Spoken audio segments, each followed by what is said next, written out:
Hey guys, this is Linsey Martinez, team leader for Team Dreamcatchers. Since I wasn't able to give my speech this year at the rep retreat due to the surgery, I wanted to offer the training portion to you guys as team training. And so bear with me, my voice is a little scratchy from the surgery because they had to stick a tube down my throat. So I'll try and speak as clearly as possible, but the topic is building a team.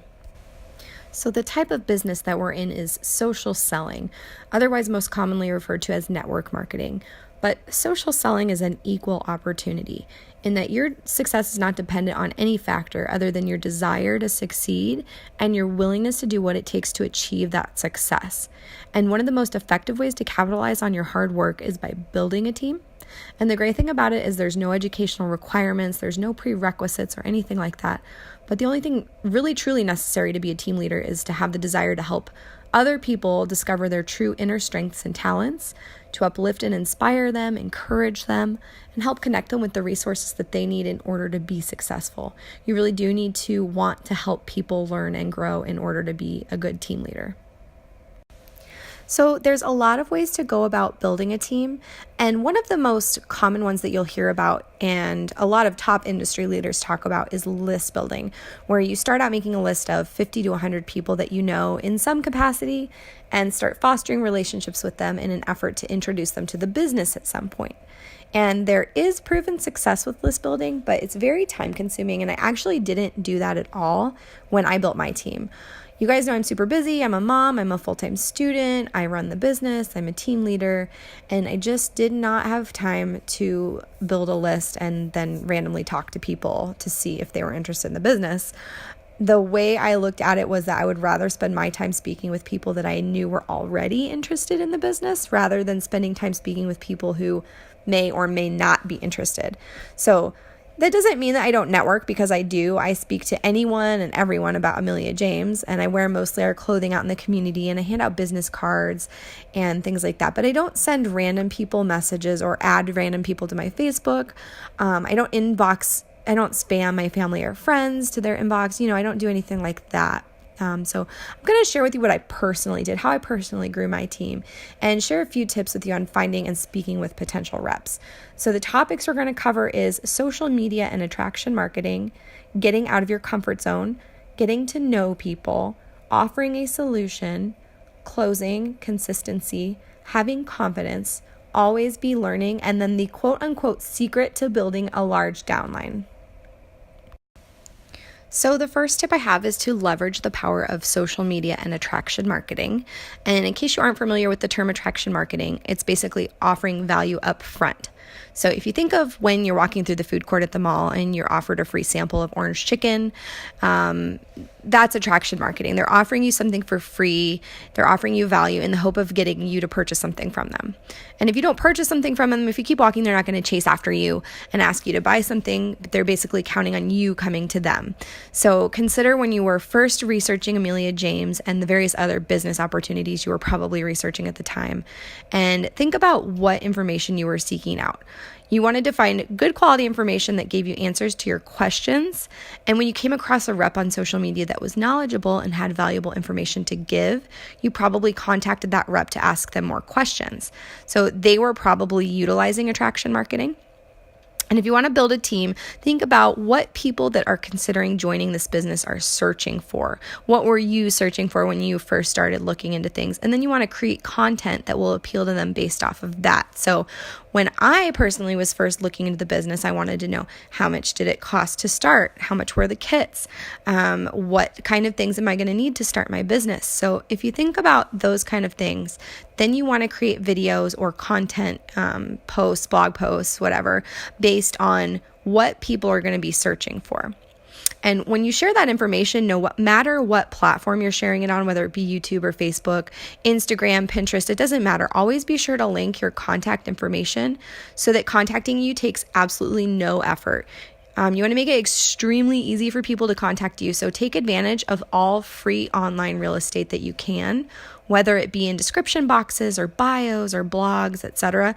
You always want to link your contact information. An example would be if you were creating a YouTube video and after describing what the video was about, you would type in contact me and then put your email address. And in this area, you can also link your shopping group and your website or anything else that you want to, but always offer an easy way for them to contact you. So on the topic of YouTube and Periscope were the two most effective ways that I attracted interested reps. And I know this because I ask everybody that contacts me how they found me. And this way I can see what's working for me. YouTube gets 30 million visitors per day and overall reaches more 18 to 49-year-olds than cable TV. 81% of US millennials, 58% of Generation X, and 43% of baby boomers use YouTube. 9% of small businesses use YouTube, and those small businesses grow their businesses 49% faster than non-video users. So it's a really good reason to get on YouTube and get your face out there and gain exposure. And then there's Periscope. And if you've never gone live on Periscope, it can be really intimidating.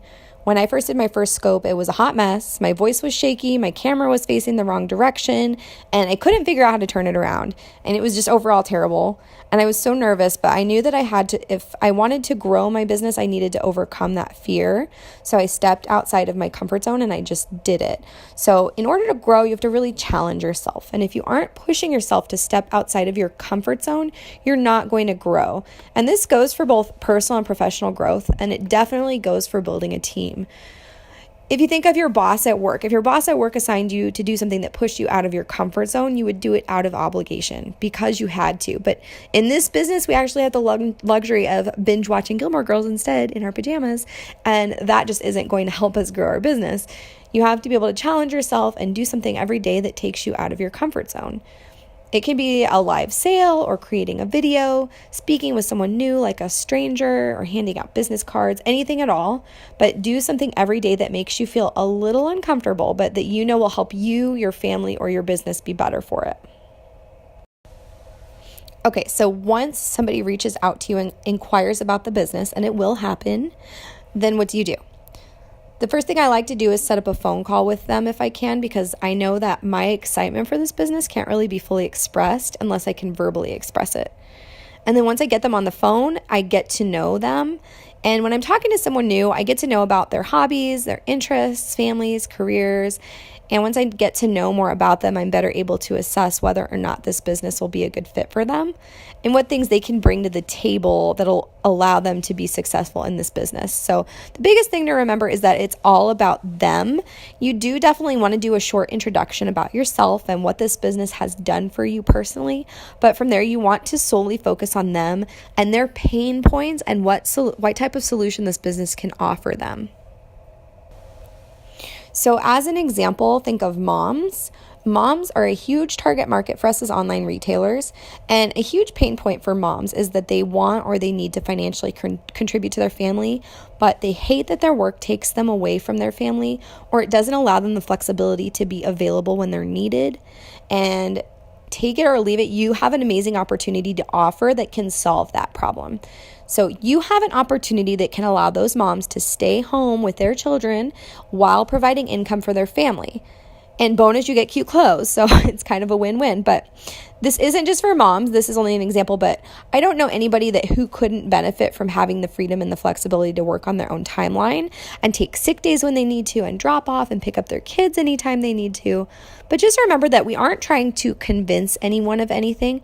We're simply sharing this incredible opportunity with others who might benefit from it and offering a solution to their problems. And on the call with your prospective rep, also be sure to mention that you have a team, or if you don't already have a team, that you're starting to grow your team, and let them know what you can offer as a team leader. And make sure they understand that there's absolutely no downside to joining a team. There's only benefits. And if you don't have a team page, but your sponsor has a team page that they can be added to, let them know about that as well. Basically, any resources that you can offer, let them know. And also just let them know that by joining a team, it won't have any impact on their future compensation. It just gives them additional resources in order to help them navigate an unfamiliar company and field. And from there, it's up to them to make the next move. If you start trying to convince them that it's the best thing since sliced bread, then they'll want to run for the hills. So if you seem desperate, they're going to sense it and they're going to run. So another thing to keep in mind is do not instill your happiness in another person's decision. And if you do this, you're certain to be disappointed at some point, because if it hasn't already happened to you, someone will eventually tell you how they're going to sign up on your team tomorrow. And then they're either going to start to ignore you, or they sign up with another company or even another sponsor. And when that happens, you may start getting feelings of self-doubt. It's happened to me, and it can be kind of a bummer, but that's kind of the nature of this business. So just remember that you're a rock star and you have this awesome opportunity to give as a gift. And it doesn't matter if they choose to see it that way or not. You already know that's what you have, and whether or not they decide to join your team is totally on them. And if they don't, move right along, because you have better things to do. You've got a business to grow, and there are literally millions of fish in the sea. And honestly, a lot of it just boils down to personal preference. And if you click with that person, or if they feel like they have a connection with you, and if they find another sponsor that they feel like they have a better connection with, then they're going to go with that person. So don't take it personally. Use it as practice. Things are going to go wrong. You're going to lose prospects to other reps or other businesses. And that, again, is just the way that this goes. So after I get off the phone with a potential rep, I will give them some time to do some more research and consider their options. And I'll usually send them a little email thanking them for the opportunity to speak with them, and provide them with my phone number, and then sometimes things we had discussed in the conversation, such as a link to the Amelia James prospective rep call, or photos, or some clothing, whatever it may be. But from there, I basically wait to hear from them. And I do follow up if I haven't heard from someone in the amount of time I wait differs from person to person. So I kind of assess follow-up time based on where that person was in their decision-making process. So if they told me they were still researching a ton of companies and just seeing what's out there, I might give them a week or so. And if they're saying, I'm signing up tomorrow, it's a sure thing, then I'll likely follow up with them in a couple of days if I haven't heard from them. And even when I do follow up, all I ask is if they have any more questions that I can help answer for them. I don't chase after people. And if it's right for them, they will know and they will come to you. So just kind of trust in the process a little bit. Okay, consistency. The phrase consistency is key may be a cliche, but it is the truth. And one of the reasons why social selling has such a high attrition rate is that people get burnt out after putting in work and not seeing the payoff right away. And in this industry, growth may start off really slowly, but after time has progressed and you're consistent in your efforts, you will reap the rewards. So if you take, for example, a garden, if you're only watering and caring for your garden occasionally, then it's not going to grow properly, right? But if you're putting in daily effort and you're watering it and you're caring for it consistently, it's going to flourish. So just as in our business, this does not happen overnight. Growing a garden takes consistency, time, and patience. So even if you aren't getting a lot of views on your videos, or people aren't interacting on your posts, you need to keep posting every single day and keep making videos. And you might feel like you're talking to yourself, but over time, with consistent effort, I promise that your interactions with customers and potential reps will increase along with your sales. So it just takes time, you guys. And I know it can get really discouraging when it feels like you've put in so much time and you're really not seeing any changes. But I promise if you keep doing it, you will eventually see a change. And it's a slow growth. Sometimes you really don't even see the changes, but just trust in the process again and just keep putting in that consistent daily effort. Okay, confidence. This is a big one. So confidence in yourself is one of the main ingredients in your recipe for success. So you need to stop getting in your own way. You need to remember that you're the expert. And even if you've only been a rep for, say, a couple weeks, you still have more knowledge than somebody that's just starting out. So it's okay if you don't know everything. It's okay. You don't need to know everything. You don't need to have an answer for everything. And it's okay to admit it. You can always ask your upline for help or your fellow reps, or call rep support, because that's how you learn. And that potential rep will see that you're working hard to find out answers for them, and they're probably going to decide to sign up with you if they decide to join the company. So this brings us into always be learning new things. And this is key for answering anyone's questions, whether they're potential reps or your downline or your customers. So you want to learn the company's policies and procedures, and learn about how to be a good leader, learn about shipping and organizing and anything that is business related. And as far as building a team goes, just figure out what questions are frequently asked by potential reps and commit those answers to memory so that you can access that information quickly in the future. And know your resources and who to contact for what, and share that information. Share it with your downline, share it with your potential reps. And a big thing, and you guys know I'm huge on this, is doing personal development every single day. And I am a PD junkie. It's true. It will make a world of difference in your life and your business. And in social selling, there's no school to attend or degree to complete. So your expertise comes from your willingness to be constantly learning. And that's one of the reasons why personal development is so crucial. And committing yourself to learning something new every day will help your business grow. Okay, so this is actually my favorite part, and it is the quote-unquote secret to building a large team. And I wanted to share this with you guys because I think it's very powerful, and it really opened my eyes to how amazing this opportunity and this company is if we just stick with it and we're consistent in our efforts. So the way this works is you commit to sponsoring one person every month, and you teach your downline to do the same, and you teach them to teach their downline to do the same. And after a year, you'll have thousands on your team. So just looking at this right here. So your first month you sign somebody up, and then in month 2 you sign another person up, and the person you signed up in that last month signs up someone new, and now you have 3 people on your team. In month 3 you sign up somebody new, and those 3 people from last month then sign up another 3, and you have 7. Month 4, you sign up another person, and then your team duplicates to 15. And in month 5, you see it duplicates to 31. And this is around the time that actually most people quit because they think growth is happening very slowly.